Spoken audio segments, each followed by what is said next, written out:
Good morning. Ito na naman po kami. Kakain na naman. Ito po ang aming ulam, puset at saka pritong hasa-hasa at isang karderong kanin po. Ayan po ang life namin magkaibigan. Ito po ang aking life. Umiinom tayo ng pang-diet pero wala naman akong diet sa pagkain. No diet. Kain po tayo. Parang naalat na ano. Ano nang maalat? Pusit. Pusit? Pusit po ang ulam namin. Manghasis. Sa ano pang makapart-time ako, magpunta ko ng fish market. Kasi baka pupunta sila rito.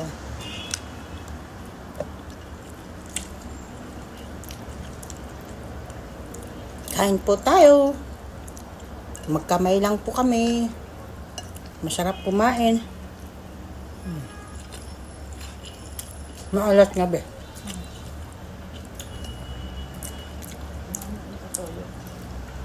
Nilagyan mo toyo, nilagyan mo pa ng magic sarap. O di. Natin ko naman. Diyan sa Domingo at saka sa ano. Namin na, okay lang pag may kanin. Hindi masisira yan pag masarap.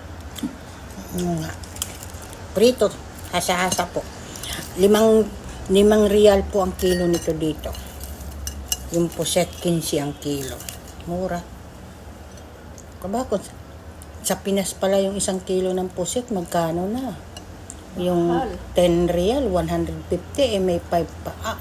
200 plus? 250 yata o 260 isang kilo. Grabe na pala kamahal ng isda sa atin, no? Hipon 800.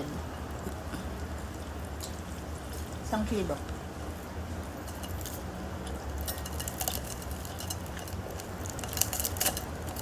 Noon ako nagtitinda ang hipon, makuha mo pa ng puno. Tilapia.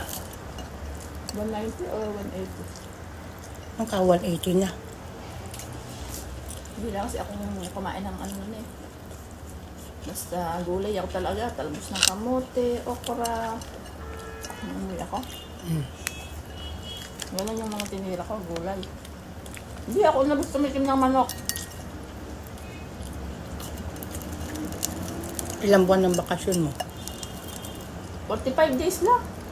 Sa 4 na taon at kalahati, yung binigay nila. Binigyan ka ng benefits na ano? Wala kahit ano. Wala. Yung 1 buwan, Sabi nga pagbalik. binigay naman. Hindi nga.